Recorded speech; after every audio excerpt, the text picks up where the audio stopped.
श्री खंडी हमारा जिला दर्शन चल रहा था और जिला दर्शन में आज हम नए जिला नीम का थाना देख रही है, जो कि हम देखते सीमान जैसो जी गनों ने जब नए जिलों का गठन किया 19 नए जिलों का, तब सिक्कर व जून उनके तहसीलों को मिला के बनाया गया जिला है नया जिला नीम का थाना। तो आज हम देखते हैं नीम का थाना के बारे में। नीम का थाना जिन्हें हम शेखावाटी क्षेत्र भी कहते हैं, क्योंकि सिक्कर चूरू जून चूरू ये सभी शेखावाटी क्षेत्र में रहते हैं। गाँव शेखा द्वारा बसाया गया शेखावाटी क्षेत्र। तो हम देखते हैं कि शेखावाटी बोली है जिसका पहली बार वर्णन किसने किया, शेखावाटी बोली का वर्णन।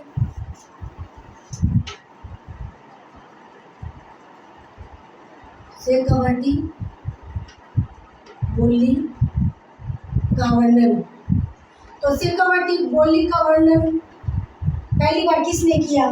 तो खेरेड़ जी मैकलिस्टर हुई नाम के हुए खेरेड़ जी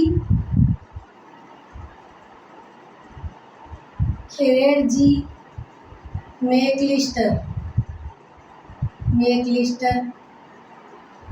इन्होंने पहली बार शेखावाटी बोली का वर्णन किया। मैकलिस्टर इन्होंने पहली बार शेखावाटी बोली का वर्णन किया, क्योंकि यहाँ शेखावाटी बोली जाती है। वर्णन किया ये शेखावाटी क्षेत्र के अंदर आता है। शेखावाटी क्षेत्र तो शेखावाटी क्षेत्र तो हम देखते हैं शेखावाटी क्षेत्र सिक्कर चूरू झुंझुनू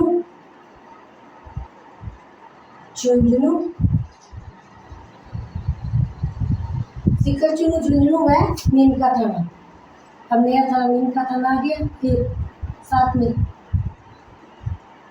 ये शेखावाटी क्षेत्र है, राव शेखा द्वारा बसाया गया शेखावाटी, और इन्हें तोरावाटी नाम से भी जाना जाता है, क्योंकि कांतली नदी का जो भाव क्षेत्र है, कांतली नदी का भाव क्षेत्र है, उसे तोरावाटी कहते हैं।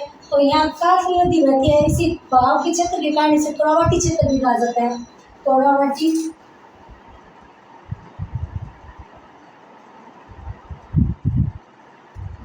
कांतली नदी के भाव क्षेत्र के कारण तोरावाटी भी कहा जाता है। तोरावाटी भी कहा जाता है।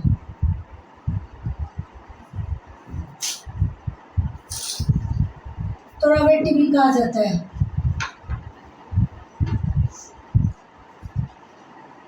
कांतली नदी के भाव क्षेत्र के कारण तोरावाटी भी कहा जाता है।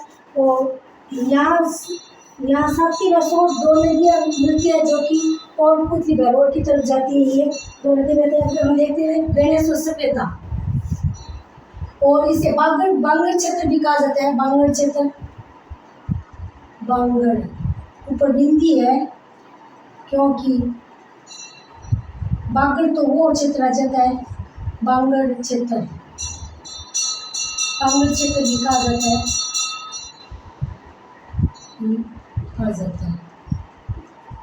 बांगड़ क्षेत्र तो हाड़ोची क्षेत्र कहा जाता है। और अब हम देखते हैं गणेश्वर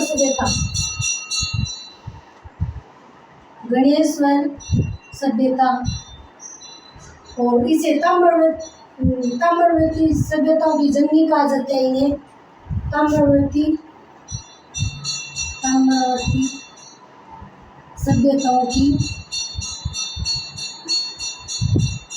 सभ्यताओं की जननी कहा जाता है।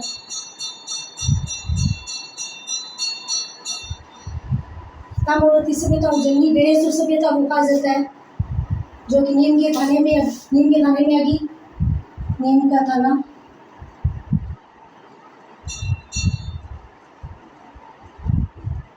नीम के थाने में आ गई। और ये गणेश सभ्यता कांतली नदी के किनारे है। कांतली नदी के किनारे कांसी नदी का उद्गम खंडेला की पहाड़ियों से होता है। कांसी नदी के किनारे है। और कांसी नदी का उद्गम होता है, इसका उद्गम होता है खंडेला की पहाड़ियों से। खंडेला जो कि सीकर में स्थित है, खंडेला की पहाड़ियों से होता है।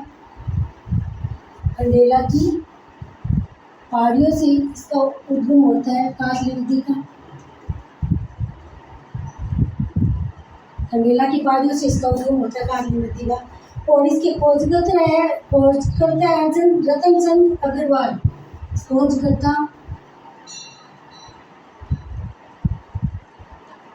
खोजकर्ता है रतन चंद अग्रवाल। इन्होंने खोज की और इसका उत्खनन करता है डॉक्टर विजय सिंह। ये उत्खनन करता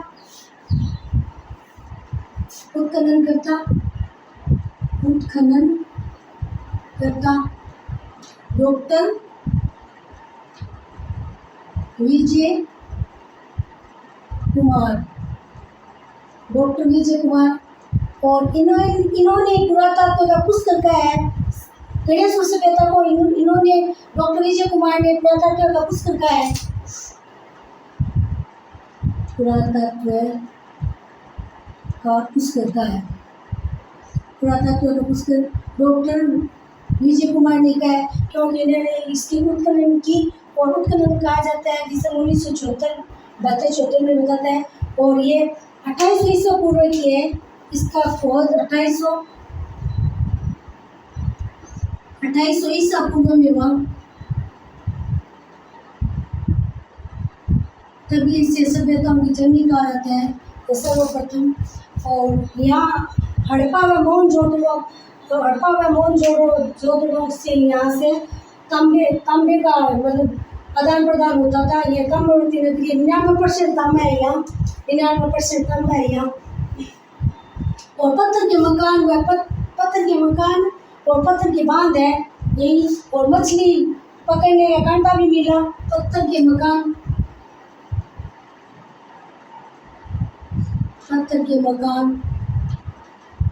और पत्थर के बांध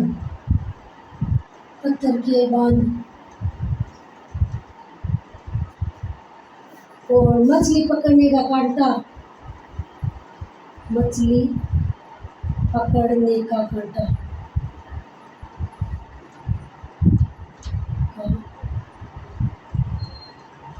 मछली पकड़ने का कांटा भी नहीं से मिला। और तांबे के बाण मिले। और तांबे के बाण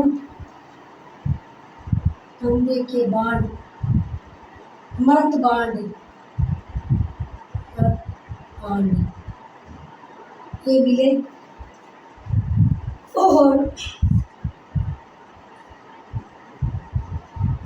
नोट लगा के लिख सकते हैं।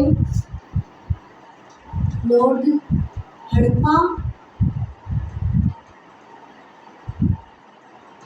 हड़प्पा सभ्यता व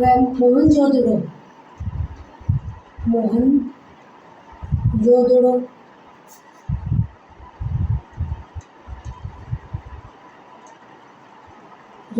यहाँ से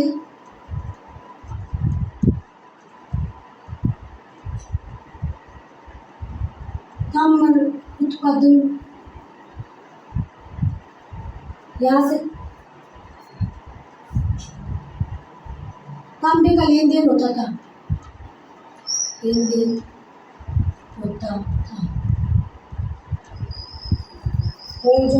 हड़प्पा सभ्यता से। और सुनारी सभ्यता जो कि नीम के थड़े में स्थित है।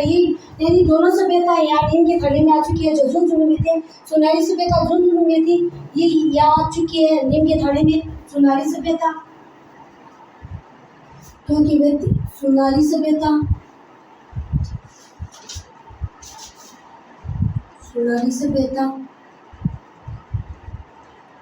ये नीम के थाने में आ चुकी है। नीम का थाना। तो वैदिक सभ्यता है। वैदिक सभ्यता सुनारी सभ्यता वैदिक सभ्यता है।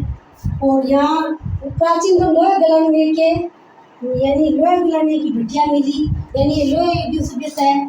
प्राचीन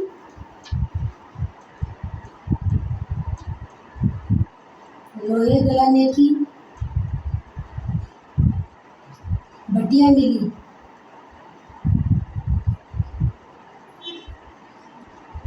भट्टियाँ मिली। तो हम सोच सकते हैं कि ये लोहे युगीन सभ्यता है, ये लोहे युगीन सभ्यता है।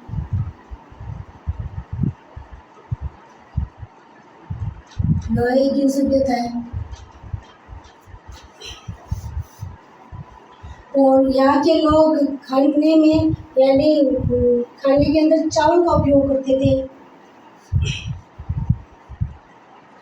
यहाँ के लोग चावल का उपयोग करते थे। भोज्य पदार्थ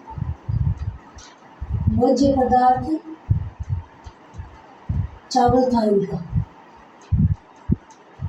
चावल का उपयोग करते थे।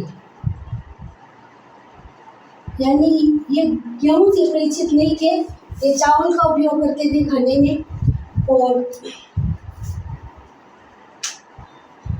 लोहे के तीर से शंख की चूड़ियाँ ये भी मिले हैं। यहाँ लोहे के तीर मिले हैं,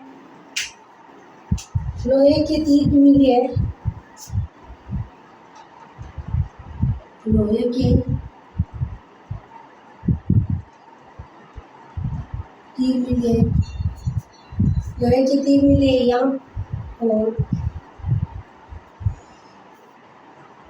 उदयपुर वाटी जहाँ मनसा माता का मंदिर स्थित है, उदयपुर वाटी में, जिसे उदयपुर वाटी को प्राचीन और कोसम भी कहा जाता है। वो आगे देखेंगे, पहले ये बोर्ड तो हम देख लेते हैं कि हमने देखा शेखावाटी नीम का थाना देखते हैं तो ये शेखावाटी क्षेत्र के अंदर आता है। और शेखावाटी का बोली का प्रथम वर्णन किया खिलजी मेघलिस्टर ने किया। इन्होंने शेखावाटी बोली का पहली बार वर्णन किया। और यह शेखावाटी क्षेत्र जो कि सीकर चूरू व नीम का थाना से मिलकर शेखावाटी क्षेत्र कहते हैं। और कांतली नदी का भाव क्षेत्र के कारण इन्हें तोरावटी क्षेत्र भी कहा जाता है। कातली नदी बहते हैं यहाँ। और बागड़ क्षेत्र भी कहा जाता है इन्हें।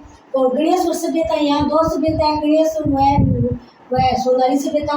तो गणेश्वर सभ्यता जिन्हें ताम्रवर्ती सभ्यताओं की जननी कहा जाता है, सबसे प्राचीन मानी जाती है ये। और ये कातली नदी के किनारे स्थित है गणेश्वर सभ्यता, जिसका उद्गम होता है, कातली नदी का उद्गम होता है खंडेला की पहाड़ियाँ जो कि सीकर में स्थित है, वहाँ से उद्गम होता है। इसके खोज करता है नंदुरबार और इसके उत्खनन करता है डॉक्टर विजय कुमार। और जिन्होंने पुरातत्व का पुस्तक का है गणेश्वर सभ्यता को, ये उत्खनन करता है डॉक्टर विजय कुमार। और पत्थर के मकान और पत्थर के बांध मिले हैं, यहाँ बांध बने हुए हैं। जो भी बांध है वो बांध हम देखते हैं, कोट बांध है वो भी पत्थर से बना हुआ है। कोट बांध भी यही आता है नीम के थाने में, कोट बांध।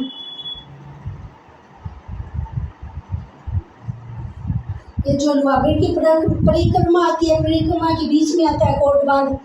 24 कोस से लोहागढ़ की परिक्रमा आती है, ये भी यही नीम के थाने में आने लगी।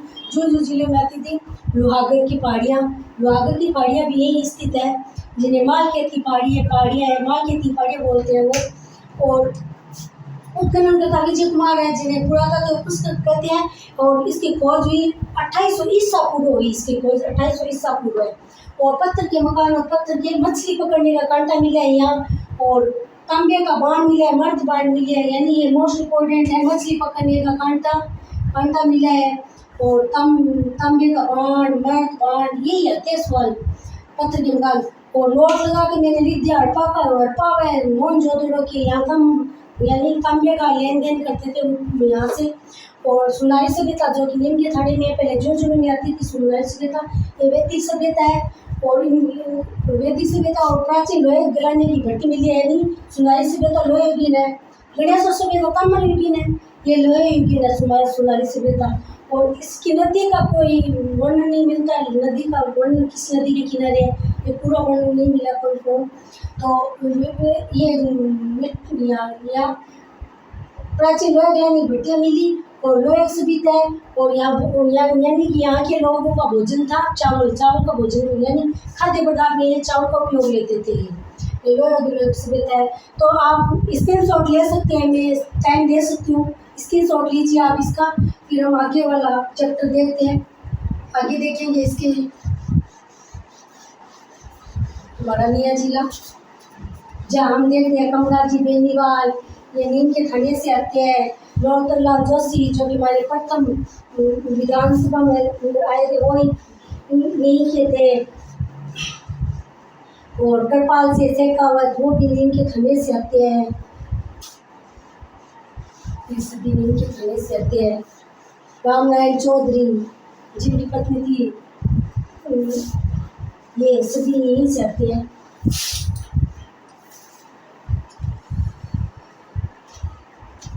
अब हम देख लेते हैं रूपगढ़ सत्याकांड, जो कि यहाँ की तहसील है सवाई माधोपुर। सवाई माधोपुर पहले सीकर में आता था, अब ये नीम के थाने में लग गया रूपगढ़ सत्याकांड, जो कि हम देखते हैं कि राजस्थान का अंतिम सती हुई थी रूपगढ़, उनके बारे में देख लेते हैं।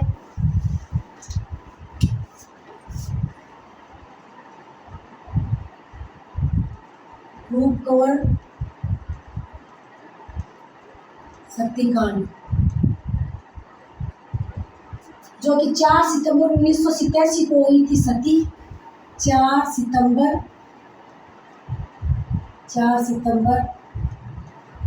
1987 को सती हुई थी। ये और सत्याग्रह 1987 को सती हुई थी। और जिसके समय इनके समय हरिदेव जोशी थे, इन्होंने सती अधिनियम लेके आए थे, जो 1988 में लागू हुआ था। और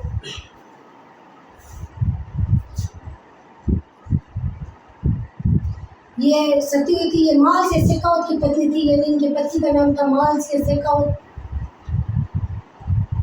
माल से शेखावत इनकी पत्नी थी।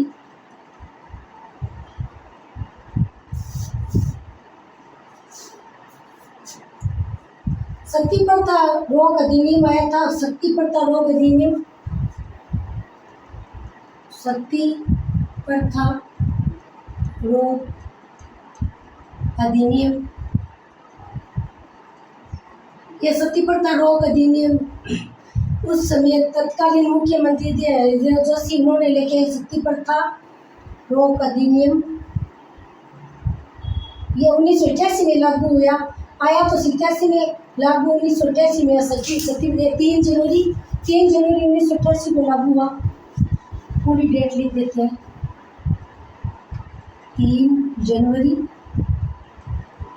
1988 को लागू हुआ सती प्रथा अधिनियम आया था। ये 3 जनवरी यानी 4 सितंबर 1987 को रूपगढ़ सती हुई थी। उसके बाद सती प्रथा रोक अधिनियम आया 1987, और ये अधिनियम आने के बाद हरिदेव जोशी की सरकार भी गिर गई थी। हरिदेव इस समय तत्कालीन मुख्यमंत्री थे। तत्कालीन मुख्यमंत्री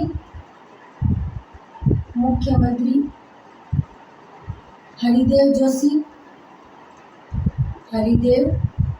जोशी थे।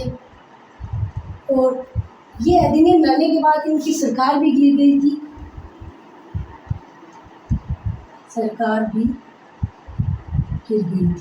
यानी कि पूछ लिया कि कौन से ऐसे मुख्यमंत्री थे जिनको सती पर अधिनियम लेके आए, उसके बाद उनकी सरकार गिर गई। तो हरिदेव जोशी थे, सरकार भी गिर गई थी। ये अधिनियम लाने के बाद, जो कि अधिनियम 3 जनवरी 1988 को लागू हुआ। ये राजस्थान की अंतिम सती थी। राजस्थान की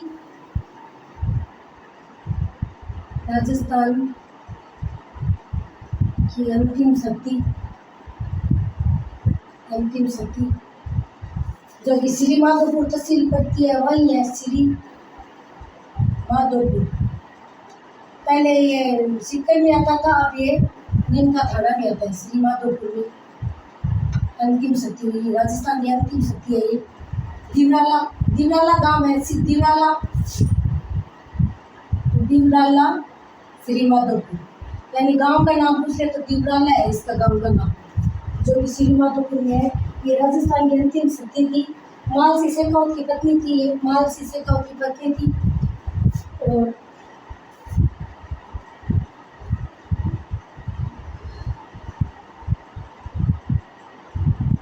अब देखते हैं पंसारी की हवेली, जो कि श्री माधोपुर भी है, पंसारी की हवेली है, मोस्ट इम्पोर्टेंट है। स्टार मार्क लगा देते हैं उसके, स्टार मार्क। पंसारी की हवेली, ये एग्जाम में पूछते हैं, पंसारी की हवेली। तो पंसारी की हवेली जो कि श्री माधोपुर में है, श्री माधोपुर में पंसारी की हवेली श्री माधोपुर में मोस्ट इम्पोर्टेंट है पंसारी की हवेली। और जोगीदास की छतरी जो उदयपुर वाटी में है। और गोपीनाथ जी का मंदिर ये श्री माधोपुर में है, गोपीनाथ जी का मंदिर।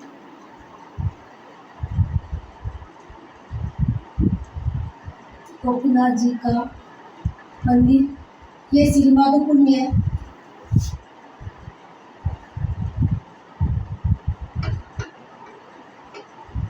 श्री माधोपुर में है।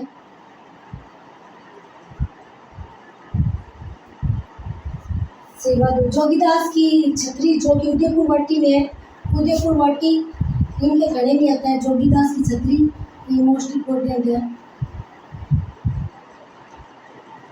जोगीदास की छतरी,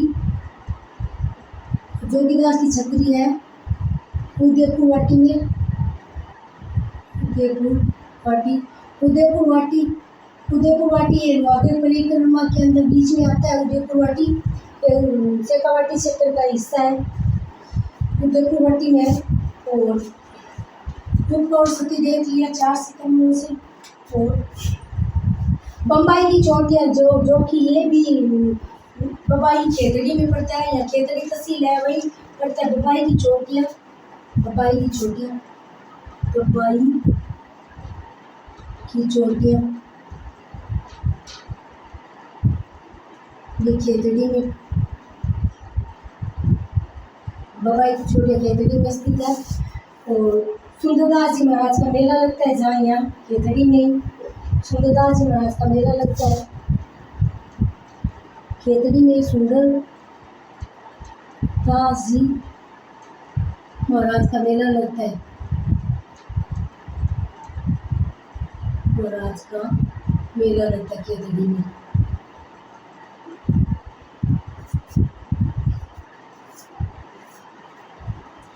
खेतड़ी सिंगर हम देखते हैं तांबा के उत्पादन के लिए प्रसिद्ध है। खेतड़ी सिंगाना,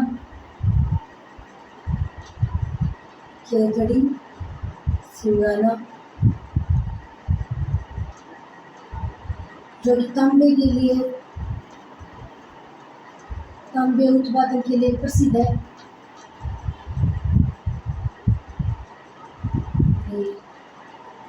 प्रसिद्ध है, तभी से ताम्रवर्ती नगरी कहते हैं।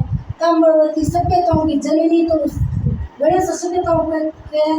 और ताम्रवर्ती नगरी खेतड़ी को कहते हैं। ताम्रवर्ती नगरी, ताम्रवर्ती नगरी ये खेतड़ी को कहते हैं।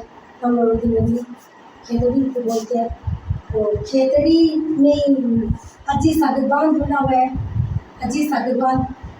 पन्ना शाह का तालाब ये खेतड़ी में है, अजीत सागर बांध।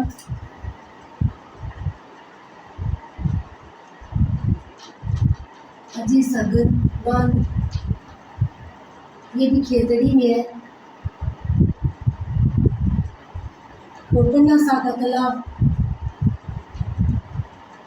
पन्ना शाह का तालाब ये भी खेतड़ी में है। और खेतड़ी हम दे खेतड़ी में है। और खेतड़ी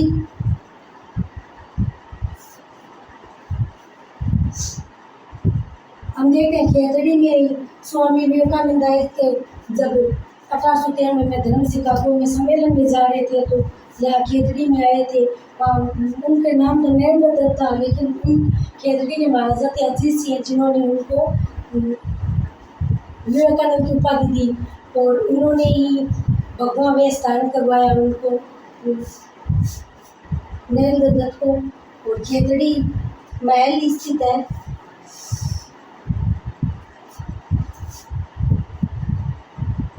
और रामकृष्ण मिशन मठ भी है यहाँ, रामकृष्ण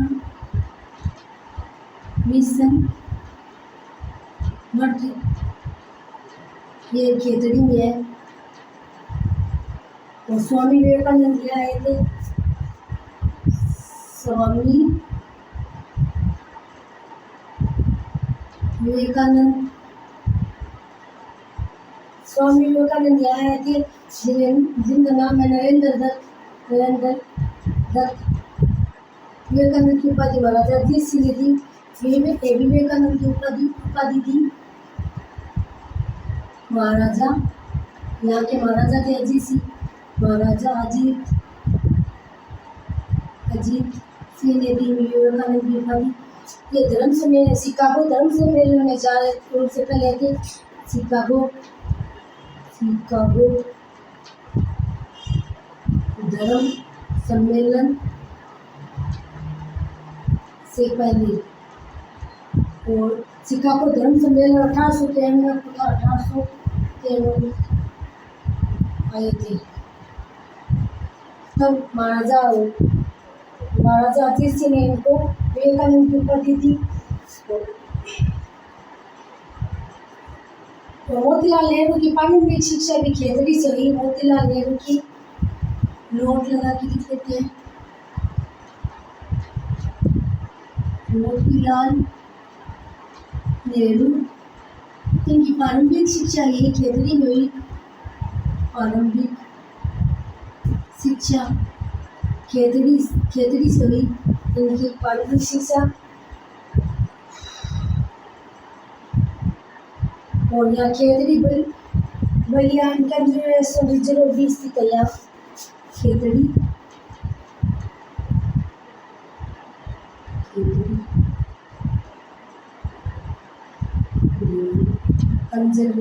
कंजर्वेशन रिजर्व स्थित है।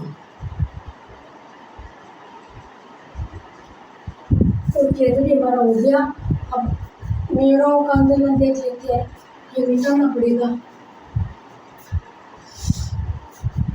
हमने देखा रूपकुंड सतीकांड जो कि 4 सितंबर 1987 को हुआ, जो कि राजस्थान की अंतिम सती थी। रूपकुंड राजस्थान की अंतिम सती थी। और रूपकुंड के पति थे माल से शेखावत की पत्नी थी। और सती प्रथा रोग अधिनियम जो कि 3 जनवरी 1987 को आया था। और तत्कालीन वहाँ के उस समय के तत्कालीन मुख्यमंत्री थे हरिदेव जोशी। और हरिदेव जोशी ने अधिनियम आया था 1987 में आया था, लेकिन अधिनियम 1987 में अंतिम सती हुई थी, लेकिन सती प्रथा रोग अधिनियम आया था 3 जनवरी 1987 को। ये अधिनियम लाने से हरिदेव जोशी की सरकार भी गिर गई थी। ये अधिनियम आने से, यानी सती प्रथा रोग अधिनियम आने से हरिदेव जोशी की सरकार भी गिर गई थी। और उस समय और पंचसारी की हवेली जो कि श्रीमाधोपुर में स्थित है। गोपीनाथ जी का मंदिर भी श्रीमाधोपुर में स्थित है। और राजस्थान की अंतिम सती थी जो कि दिवाला गांव श्रीमाधोपुर में स्थित है। दिवाला गांव वहाँ को 1987 4 सितंबर 1987 को राजस्थान की अंतिम सती। इसके बाद सती प्रथा रोग अधिनियम आ गया, उसके बाद सती नहीं होती। और जोगीदास की छतरी जो उदयपुर में स्थित है। और बपाई की चोटिया जो कि खेतड़ी में स्थित है। और खेतड़ी में सुंदरदास जी महाराज का मंदिर स्थित है। यहाँ मेला भरता सुंदरदास जी का मेला भी होता है। खेतड़ी सिंगाना जो कि तांबड़ उत्पादन के लिए प्रसिद्ध हम देखते हैं। और ताम्रवती नगरी भी खेतड़ी को कहा जाता है। और खेतड़ी में हम देखते हैं स्वामी विवेकानंद जी आए थे। यहाँ के अजीत सागर बांध भी स्थित है। खेतड़ी में पन्ना सा तालाब भी स्थित है। ये मोस्ट इम्पोर्टेंट है, पन्ना सा तालाब और अजीत सागर बांध। अजीत सागर बांध भी स्थित है, पन्ना सा तालाब स्थित है यहाँ। और रामकृष्ण मिशन का मठ भी खेतड़ी में स्थित है। खेतड़ी मोस्ट इम्पोर्टेंट है यहाँ। और स्वामी विवेकानंद जी नरेंद्र सिंह का नाम विवेकानंद की उपाधि तो अजीत सिंह खेतड़ी के महाराजा थे उस समय के। महाराजा अजीत सिंह उन्होंने विवेकानंद की उपाधि दी, जो कि शिकागो सम्मेलन में जा रहे धर्म सम्मेलन हो रहा था शिकागो में, वहाँ जा रहे थे 1893 में। और धर्म सम्मेलन में इन्होंने हिंदी में भाषण दिया था विवेकानंद जी ने। और मोतीलाल नेहरू जिन्हें प्रारंभिक शिक्षा यहीं से खेतड़ी से मिली प्रारंभिक शिक्षा। और खेतड़ी बलिया कंजर्वेशन रिजर्व स्थित है यहाँ खेतड़ी में। तो ये हमने देखा, आप स्क्रीन शॉट ले सकते हो, स्क्रीन शॉट के टाइम ले लो आप स्क्रीन शॉट। अब हम आगे देखते हैं मेड़ों का जो सम्मेलन हुआ था। मेड़ों का सम्मेलन वो देखते हैं, जो मोस्ट इम्पोर्टेंट बातें हैं वो सभी देख लेते हैं।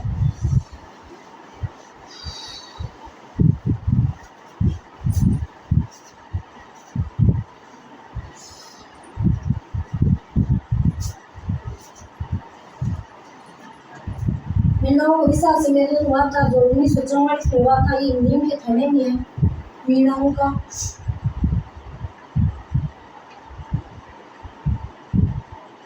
विशाल सम्मेलन जो 1944 में हुआ था।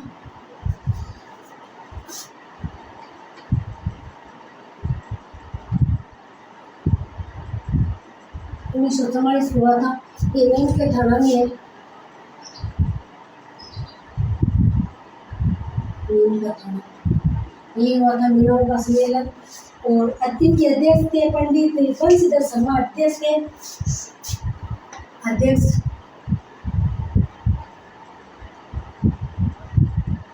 पंडित बंशीधर शर्मा उनके अध्यक्ष थे और सचिव थे राजेंद्र सिंह।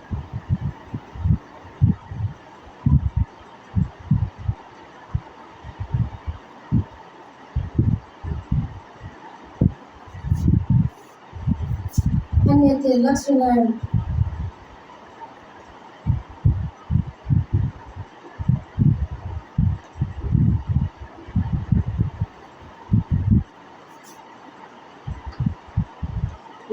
जरवाल ये नहीं थे और नेतृत्व जैन मुनि मदन सागर जो कि मीणाओं के हम देखते हैं गुरु थे। यानी नेतृत्व जैन मुनि मदन सागर इन्होंने नेतृत्व किया मीणाओं सभा का। ये मीणाओं के गुरु थे। मीणाओं के गुरु थे जैन मुनि मदन सागर मीणाओं के गुरु थे। और राजा जी का कुआं भी स्थित है यहाँ। राजा जी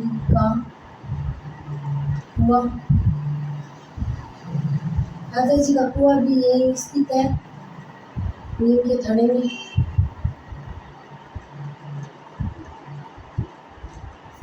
ये मीणाओं का विशाल सम्मेलन ये इम्पोर्टेंट बन जाता है।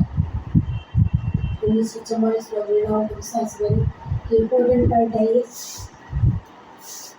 तो गणेश्वर स्थान है जहाँ प्राचीन शिव मंदिर भी है, जहाँ गालो ऋषि की तपोभूमि है। गणेश्वर स्थान में प्राचीन शिव मंदिर है। जहाँ गालो ऋषि जो कि हम गीता जी में देखते हैं वो गालो ऋषि की तपोभूमि है।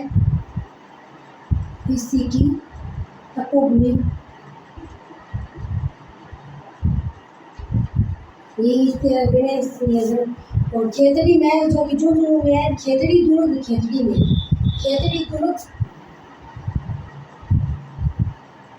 दुर्ग है। खेतड़ी नीम का थाना में और खेतड़ी महल है जो कि झुंझुनू में है। खेतड़ी ये नोट लगा के लिख देते हैं। नोट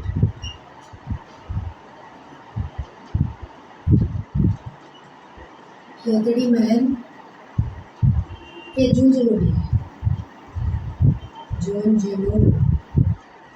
खेतड़ी महल झुंझुनू में है। खेतड़ी दुर्ग तो नीम के थाने में स्थित है।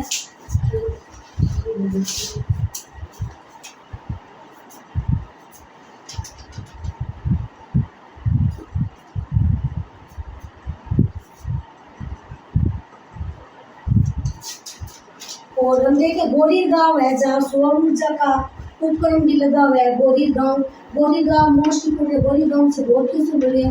बोरी गांव यहाँ सौर ऊर्जा का उपकरण लगा हुआ है। सौर ऊर्जा का उपकरण लगा हुआ है, उपकरण लगा हुआ है, पूरी ग्राउंड में उपकरण लगा हुआ है।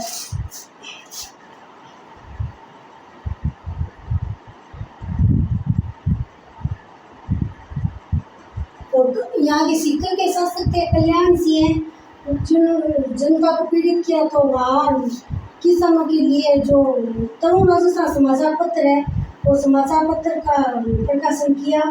तो ये देखते हैं आगे। अब हम देख लेते हैं पाटन का युद्ध। पाटन का युद्ध,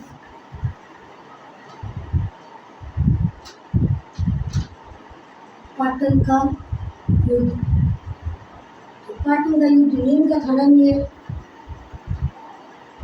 नीम का थाना। और पाटन का युद्ध जो कि 20 जून 1790 ईस्वी को हुआ। 1790 सवाई प्रताप से थे जयपुर के शासक महाजी सिंधिया के बीच। पाटन का युद्ध,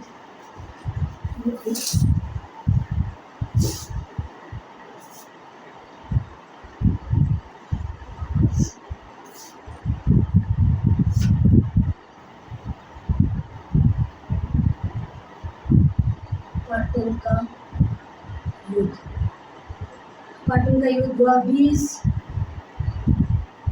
जून 1790। इस तरह के सवाई प्रताप सिंह, सवाई प्रताप सिंह जिन्होंने हवा महल बनवाया था वही सवाई प्रताप सिंह है। इस तरह के महाजी सिंधिया जो मराठा में थे, महाजी सिंधिया मराठा,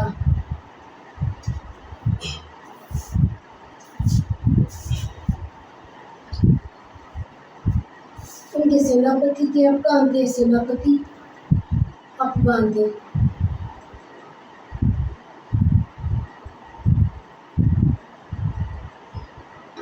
इस्माइल थे, इस्माइल। और इनके थे डी बॉय फ्रांसीसी सेना थे, डी बॉय फ्रांसीसी सेनापति थे, फ्रांसीसी सेनापति डी बॉय। ये जीत जाते हैं, ये हार जाते हैं। महाजी सिंधिया ने कहा भी था कि मैं अगर जिंदा रहा तो जयपुर को मिट्टी में मिला दूंगा। फिर इस युद्ध के बाद में महाजी सिंधिया ने इनका प्रतिशोध लिया था। ये आ जाते हैं सवाई प्रताप से और महाजी सिंधिया जीत जाते हैं डी बॉय की सहायता से। और मावला मंडोली का युद्ध जो कि 1 दिसंबर 1767 को हुआ था, इससे पहले हुआ था मावला मंडोली का युद्ध। मावला मंडोली का युद्ध,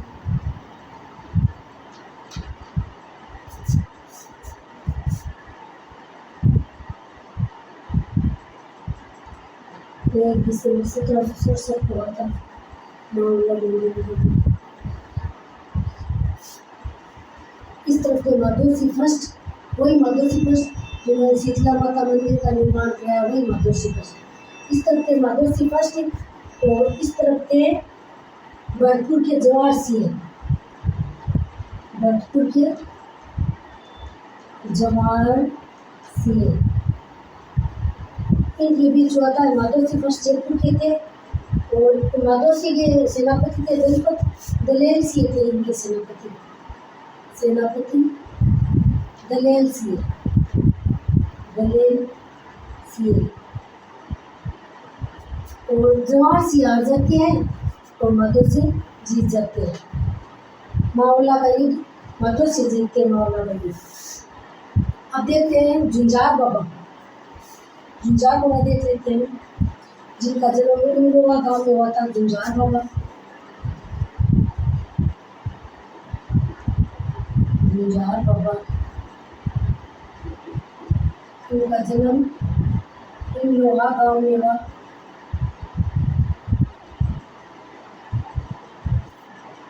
इंगोवा गांव में हुआ इनका जन्म। ये जो कि मुस्लिम लुटेरों से भी वीरगति को प्राप्त हुई थी उसमें। इनका मेला लगता है रामनवमी को, इनका मेला रामनवमी को पड़ता है। नवमी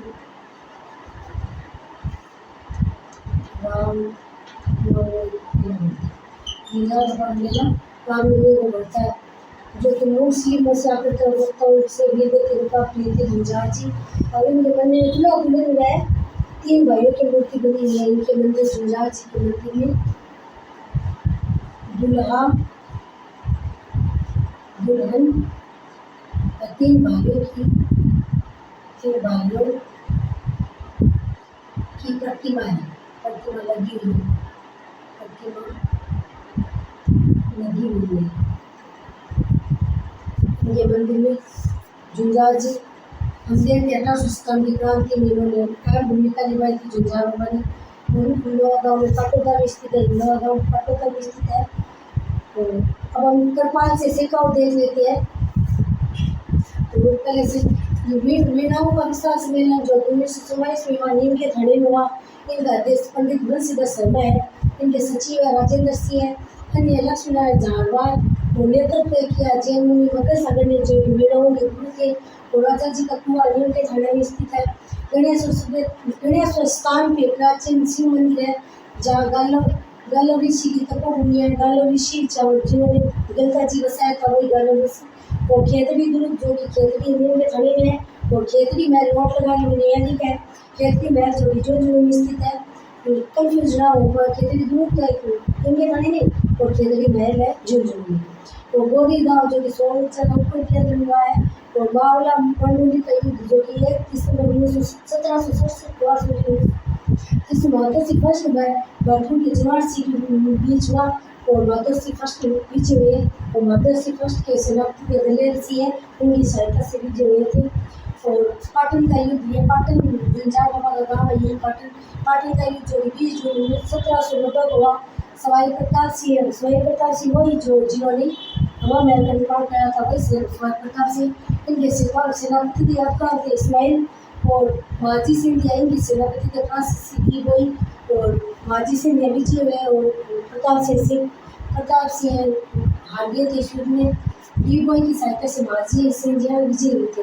और जुंजार बाबा जिनका मंदिर इंडोर गाँव में है, इनका मंदिर इंडोर गाँव में है और इनका मेला बढ़ता है रामनवमी को। और तुला दुल्हन की 3 भाइयों की प्रतिमा यहाँ लगी हुई है जुंजार बाबा के मंदिर में। तो आगे देखते हैं कृपाल से का देख लेते हैं।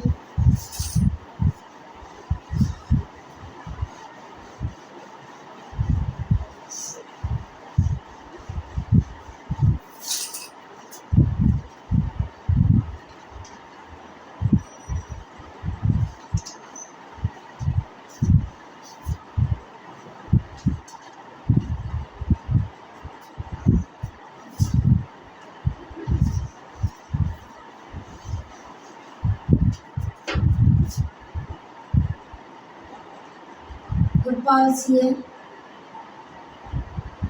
शेखावत, इनका जन्म हुआ 1922 को मऊ गाँव में। अभी नीम का थाना नहीं आता है, पहले सिक्कर में आता था। नीम का थाना नहीं आता है। और कृपाल से शेखावत जिनके गुरु थे भूर सिंह है, उनके गुरु भूर सिंह है जिन्हें गाँव का चितेरा कहा जाता है। गाँवों का चितेरा कहा जाता है भूर सिंह को। ये कृपाल से उसके गुरु थे। और ये ब्लू कोट कला के प्राकृतिक रंगों का प्रयोग 25 प्राकृतिक रंगों का प्रयोग किया इन्होंने। ब्लू कोट कला में ब्लू कोट कला में 25 प्राकृतिक रंगों का प्रयोग किया। 25 प्राकृतिक रंगों का प्रयोग किया जिन्हें ब्लू कोटी का जादूगर कहा जाता है। कभी इनको ब्लू कोटी का जादूगर कहा जाता है। ब्लू कोटी का आज़ादी को कहा जाता है। और ब्लू पोट्री जो कि लाहौर से लेके आए थे सुलेमान से, ब्लू पोट्री का जारदूगो कहा जाता है, जारदूगो कहा जाता है। इनको पद्मश्री भी मिला है, 1972 में मिला था इनको पद्मश्री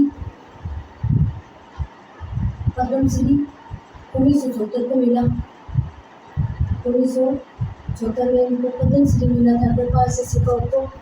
और रामनारायण चौधरी देते हैं, ये भी यहीं की है, रामनारायण चौधरी गोली गांव की है, राम नारायण चौधरी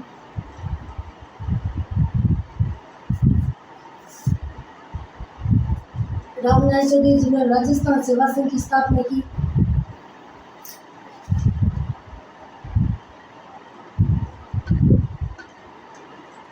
राजस्थान सेवा संघ की स्थापना, राजस्थान सेवा संघ की स्थापना रामनारायण चौधरी ने की, राजस्थान सेवा संघ की स्थापना।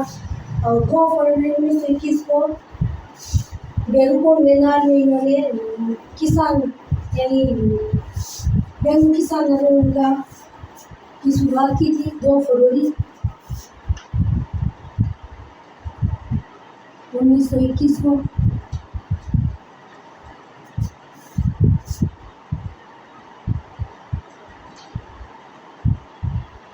बेरुपुर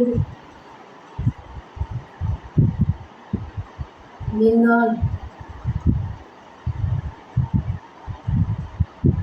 भीलवाड़ा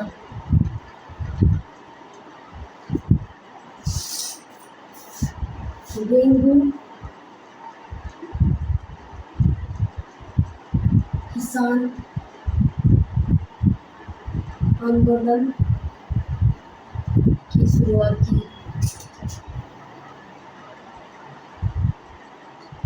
किसान आंदोलन में भी शामिल थे।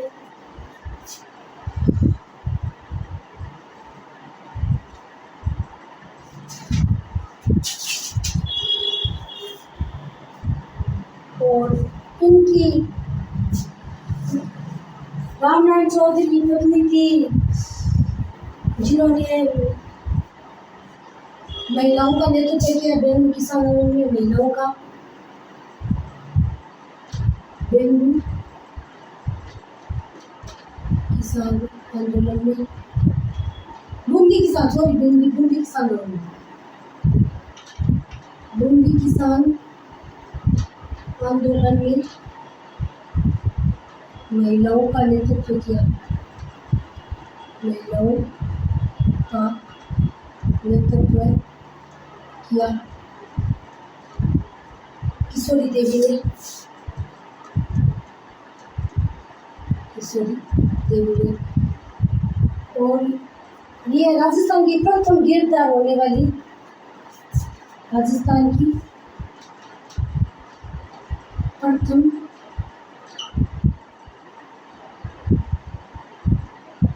गिरफ्तार होने वाली महिला थी, होने वाली महिला थी, राजस्थान की प्रथम गिरफ्तार होने वाली महिला थी। और डोंगरे में गोरी गांव से कमला जी बेनीवाल जो कि हमारे राजस्थान विधानसभा में आने वाली प्रथम महिला थी।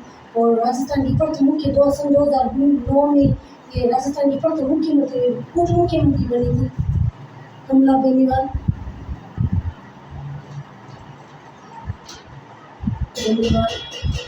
जो कि गोरी गांव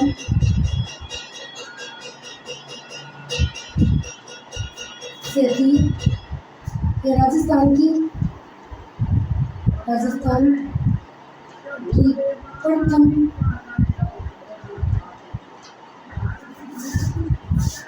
महिला उप मुख्यमंत्री थी, मुख्यमंत्री थी, मुख्यमंत्री थी जो 2009 में बनी थी। और 2014 में वापस इसका सेटल हो गई और अब इनका निधन भी हो चुका है कमला जी बेनीवाल। तो ये मोस्ट इम्पोर्टेंट होती है। इनका निधन हो चुका है कुमाची बेनीवाल का। और ये 2009 में मुख्यमंत्री बनी थी। मोस्ट इम्पोर्टेंट हो गया क्योंकि इनका निधन हो चुका है कुमाची बेनीवाल का। और नरोत्तम जोशी जो कि प्रथम विधानसभा में आने वाले हमारे प्रथम विधानसभा नरोत्तम जोशी ये भी यहीं के थे। नरोत्तम जोशी ये भी यहीं थे, गोरीद गांव के थे, गोरीद गांव के थे। तो आज हमने देखा नीम का थाना जिला दक्षिण कृपाल से शेखावत 1922 में मूल गांव नीम का थाना में जन्म हुआ। इनके गुरु थे भूर से शेखावत, जो कि गाँव का चित्रा कहा जाता है। और बुलकोट के कला के ये 25 प्राकृतिक कलाओं का उपयोग किया। बुलकोट का जादूगर कहा जाता है। और इनको पद्मश्री मिला 1976 में। रामनारायण चौधरी जो जिन्होंने राजपाल सेवा संघ की स्थापना की थी, वो 2 फरवरी 1921 को बेलूर मेला भीलवाड़ा से गरीब किसान मोर्चा का की शुरुआत की। और बूंदी किसान मोर्चा में महिलाओं का नेतृत्व किया। इनकी पत्नी थी किशोरी देवी। इन्होंने और राजस्थान की प्रथम विद्या होने वाली महिला भी किशोरी देवी थी। और कमलाजी बेनीवाल जो कि गोरेल गांव से थी और राजस्थान की प्रथम महिला मुख्यमंत्री थी, 2009 में बनी थी। और कमलाजी बेनीवाल का निधन हो चुका है, तो मोस्ट इम्पोर्टेंट बन जाता है। नरोत्तम जोशी जो कि गोरेल गांव से थे, प्रथम विधानसभा में आने वाले सदस्य। तो ये हमने आज नीम का जिला देखा। नीम के थाने में हमने देखा खेतड़ी स्वामी विवेकानंद जी धर्म सम्मेलन में भाग लेने वाले आए थे, यही आए थे। एक बार रिविजन कर लेते हैं। और हमने श्री माधव को देखा जहाँ अंतिम सती रूप को सती हुई थी 1987 में। और सती प्रथा अधिनियम आया था 1988 में। 3 जनवरी 1988 को आया था, जो कि हरिदेव जोशी की सरकार में आया था। और सती प्रथा अधिनियम लाने के बाद हरिदेव जोशी सरकार गिर गई थी। 1974 में आया था, तब हरिदेव जोशी की सरकार गिर गई थी। और गणेश सभ्यता लाई थी। गणेश सभ्यता जो जिन्हें तमिलनाडु सभ्यता उद्यमी कहा जाता है, जो कि कांच नदी के किनारे स्थित है। गणेश सभ्यता में मछली निकाले कांटे मिले और पत्थर से बने बांध और पत्थर से बनी दीवारें, यह सभी गणेश सभ्यता से स्थित है। और सुनारी सभ्यता देखी, जो कि सुनारी सभ्यता गणेश सभ्यता तमिल सभ्यता है। और यहाँ सुनारी सभ्यता में लोहा गलाने की भटिया मिली, तो ये लोहा सभ्यता हो गई। और इनकी कोई नदी का कोई प्रावधान नहीं दिया, नदी नहीं दी हुई है। और सुनारी सभ्यता में लोहे के बाण वगैरह मिले थे, यहाँ तांबे के बाण मिले थे, ये इम्पोर्टेंट हो जाता है। और हमने देखा बम्बई की पहाड़ियाँ भी देखी। और खेतड़ी सिंगाड़ा तंबा के लिए प्रसिद्ध है, खेतड़ी महल देख लिया। और खेतड़ी ध्रुव देख खेतड़ी महल जो झुंझुनू में है। और पेट के जादूगर देख लिया, कृपाल से शेखावत, रामनारायण चौधरी देख लिया हमने, इनकी पत्नी देख ली किशोरी देवी। और मीनाओं का सम्मेलन हुआ 1944 में, वो भी देख लिया हमने। ये आज था नीम का थाना जिला दक्षिण। तो दोस्तों कैसी लगी मेरी क्लास बताना जरूर। जय हिंद। अपने दोस्तों व रिश्तेदारों को, छोटे भाई बहन जो भी पढ़ने वाले हैं उनको शेयर करो। जय हिंद। Thank you.